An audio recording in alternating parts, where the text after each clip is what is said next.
Linguists have just made a tremendous Yeah. breakthrough and now Oh, yeah. This one is, I mean, again, as a writer, as a person who has been writing since they were like 8 years old, I've always been very, uh, very interested in words and how to use them. So obviously, linguistics, really, learning a little bit here and there about linguistics definitely can help that whole writing thing. So apparently, linguistics just made a breakthrough in defining a word, quote unquote. No, really, they linguists have really just didn't. made a tremendous breakthrough and now we are one step closer to defining what a word is. Does that sound like a joke? Because it's not a joke. And I cannot get over how interesting and how fun this brand new paper in the most Oh, recent issue of Language is. It's the culmination of years of research across multiple universities and has empirical evidence that literally blows our description of words out of the water. It's in conversation with a paper that really stuck with me from a few years back with the delightfully memorable title, The Lexicalist Hypothesis, both superfluous and wrong. I mean, how can you beat that? So today, we're going to look at the results of an empirical study that's based on the hypothesis that maybe our whole understanding of parts of speech is wrong or incomplete. It's a you do it every day but don't even know you do it grammatical structure, and it's been a very real challenge to traditional categories in generative linguistics. I remember having a this doesn't make sense moment early in grad school in syntax, and this paper finally addresses that. As usual, it also weighs in on a bigger issue, in this case, constructionist versus minimalist approaches to syntax, but that's something for the 12 people who really care about it to argue in more of a comment, really, questions at conferences. If you're new to the channel, I'm Dr. Taylor Jones. I've got a PhD in linguistics from the University of Pennsylvania, and on the channel, I discuss everything related to language, linguistics, language learning, and culture. If you're into those topics, be sure to subscribe and ring the bell for notifications. Today, we're talking about the phrase as lemma construction. Oh my God, I just realized they're doing the thing in the title. It's the thing in the thing. Anyway, we're talking about the phrase as lemma construction and the paper arguing when a phrase masquerades as a word, people play along. This is Language Jones.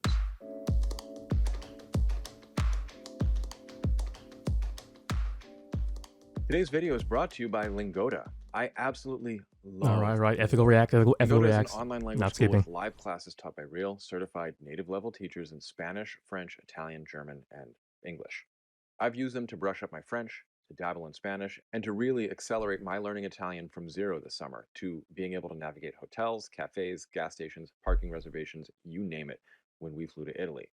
I did a sprint before traveling, and I am so grateful for the lessons on making appointments and communicating preferences. I use that content literally every day, and it saved me from some difficult situations. Aliens might one day look at human history and think it's ancient history, and that would be funny.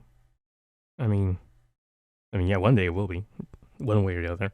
I mean, there's already plenty of ancient history, but yeah, I mean,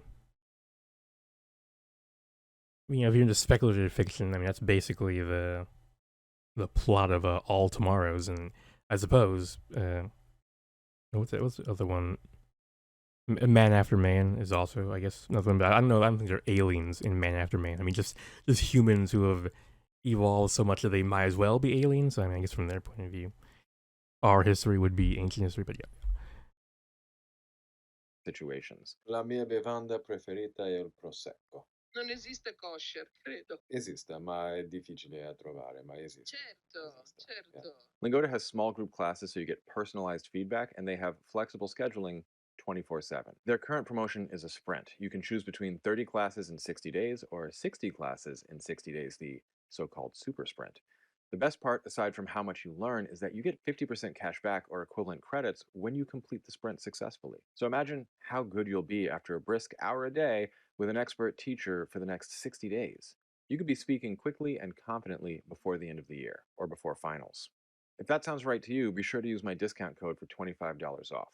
What are you waiting for? Hurry up before the sign up closes. Okay, so just a quick point is in order. When people find out I'm a linguist, they almost invariably assume that I'm either a translator, thanks the military for calling translators and interpreters linguists, and they ask how many languages I speak, or they say something like, you must be judging my grammar. I'll be careful how I speak around you. Neither has much relation with what linguists actually do. I often explain that it's the study of language, capital L, and that it's descriptive. We don't care what you do, but we do want to categorize and study the patterns. Biologists don't think ocelots are just really shitty tigers or whatever. They're interested in how they're similar, how they differ, their common ancestry, the range of morphologies, convergent and divergent evolution, theoretical stuff, and so on. Same with language. Yeah, yep. Talking about descriptivism versus prescriptivism. The people, basically the people who are like, language changes, and that's it's inevitable. It's a neutral thing. And then the people who like language changes, and that's bad. We need to not let it change. Those are the prescriptivists. Usually they don't. At least nowadays, that kind of paradigm is not really appreciated in science. Which I mean, I don't disagree with. I think descriptivism is usually a way more powerful way of understanding and describing the world. But yeah. Usually, then, people are like, isn't that all basically settled? And I get to bust out, linguists can't even agree on what a word is. Now, you're probably thinking that it's pretty obvious. We put spaces around all the words, so anything you write with a space around it is a word. Done and dusted. Not so fast. First, most languages in the history of the world don't have a writing system, and those that do don't always or often separate words. So then you might think it's like sounds that go together and have a meaning. And sure, that could work. But then you have this problem like, what's the ul in you'll say? Because you can say you will say, 3 words, but you can also say you'll say. Historically, those are called clitics, which just means that they lean on a real word and don't happen on their own because they're a phonologically reduced form, simplified, easier sounds. But then there's also the problem of languages like Zulu that have tons of clitics on one main concept, like I will give it to you, and it gets one primary stress and pitch pattern. Bantuists would generally call that a word, but the exact same patterns in French, bunch of clitics, one main phonological prominence, is considered 4 words. And it goes the other way, where Mandarin speakers have meaningful units where one syllable corresponds to one character, and very often to one idea, but a word like teacher might be composed of 2 of those bad boys. Yes, teacher is 2 morphemes in English, teach and but we don't separate and write it as its own word and all that jazz. So words are a minefield, and into the fray launch Goldberg and Schurz. Their basic contention, building on the word. Okay, this video just reminded me of another YouTube short. All right. A couple months ago, where a person thought capitalizing the first letter of a name would be a sign of respect. I mean, I'm sure in some languages I'm sure it's been used that way in some languages that have. Well, I guess that would just be Latin languages, but yeah, in languages that use the Latin alphabet, I'm sure there's probably been 1 or 2 languages that try to do that. Maybe I'm speaking out my ass. But yeah.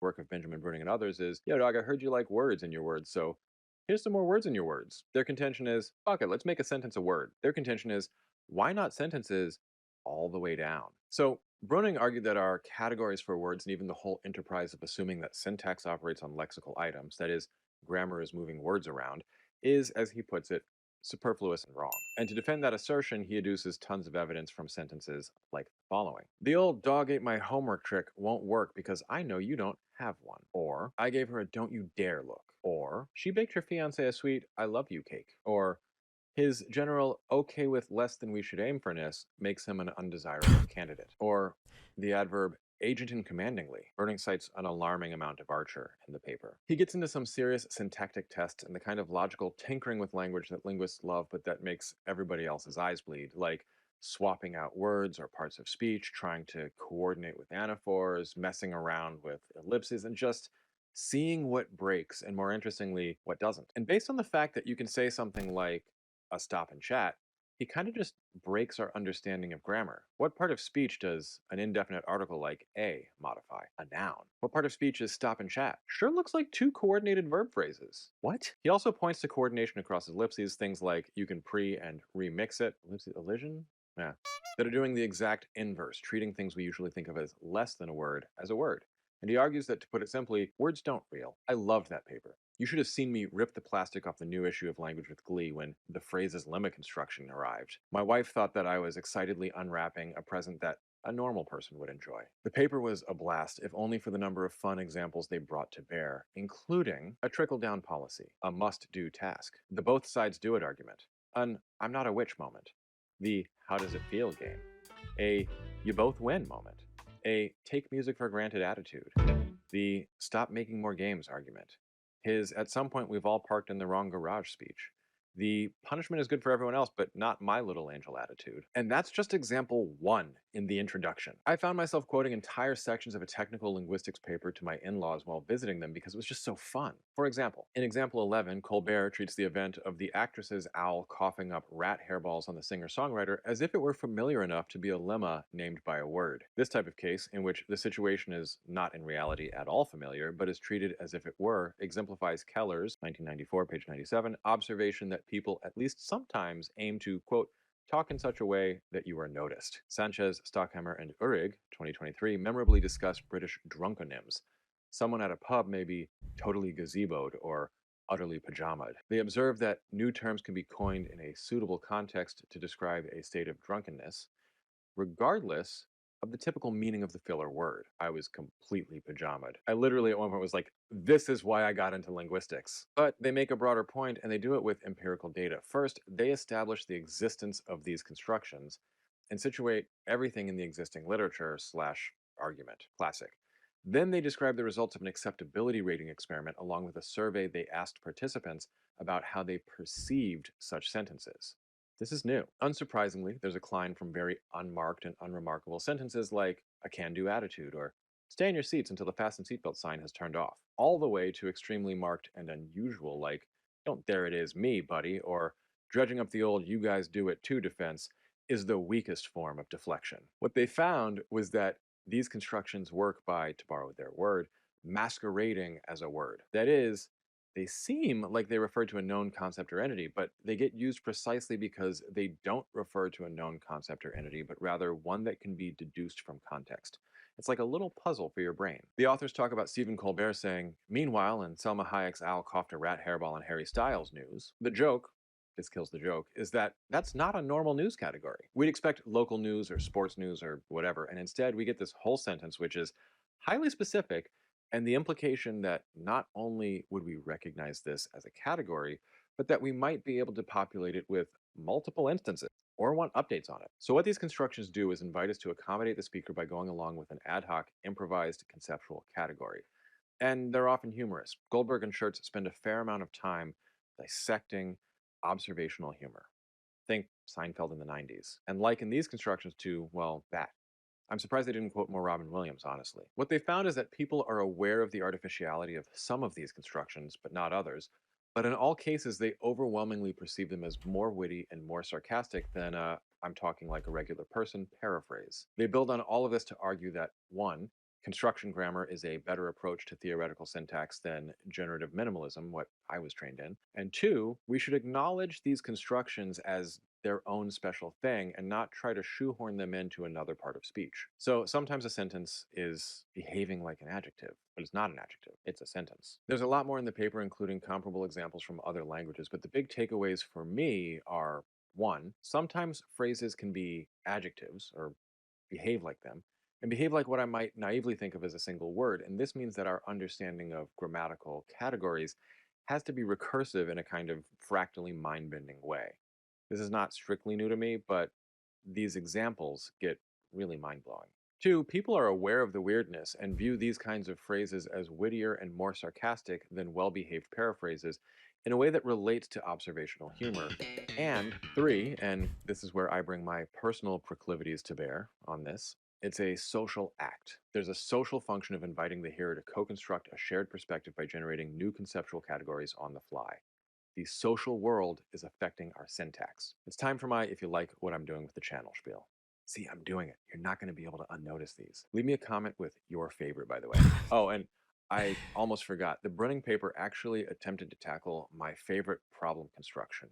I want the this, not the that. Anyway, languages are so weird and linguistics can be so entertaining sometimes. So, if you like what I'm doing with the channel, you can support it on YouTube with super thanks or over on Patreon at patreon.com/languagejones. Please leave a comment, they are great for the algorithm, and subscribe if you haven't already. Until next time, stay curious and happy learning. Do you guys want more of these where I summarize paywalled papers that I have access to while I'm keeping up to date on the most recent research? I mean, that'd Could be a definitely fun be thing. cool. Leave me a I'm not comment gonna. with the word paywall in it. I'll see I'm what I never can gonna. do. I'm never going to. Let me see if I can make my own. Where's let me? I'm never going to like I'm never gonna poo-poo getting free access to potentially very useful papers. But anyway, as a writer, I mean, this paper didn't really, not to throw shade on the paper, but it didn't really tell me anything new. I mean, while I personally am not someone who uses this sort of a structure much. I mean, as he talked. Actually, what is his name again? I mean, With the word paywall in it. as Mr. Language Jones pointed out, I mean, this is partly a personality-based thing. Some people use these way more than others. I mean, yeah, very reminiscent of Hitchhiker's Guide to the is it the Galaxy or the Universe? I think it's either way. Very reminiscent of that writing style. Whereas there's lots of that kind of turning whole sentences into adjectives or nouns or what have you. And, it's there's no name for that writing style, but it's definitely something that some people do. Some people do it even just in normal everyday conversation, as he mentioned. But always interesting to see these sort of things get that kind of linguistic highlight. If you can capture something in words, it becomes a lot easier to talk about and think about and play around with in your head, kind of thing. But it definitely reminded me of the German word combos, which are pretty much just that, but part of the language, I guess. Yeah.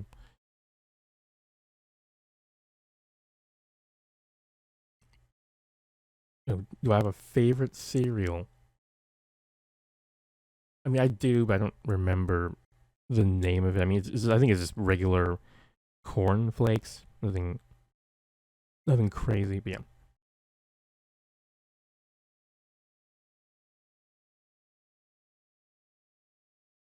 Yeah. What are you watching?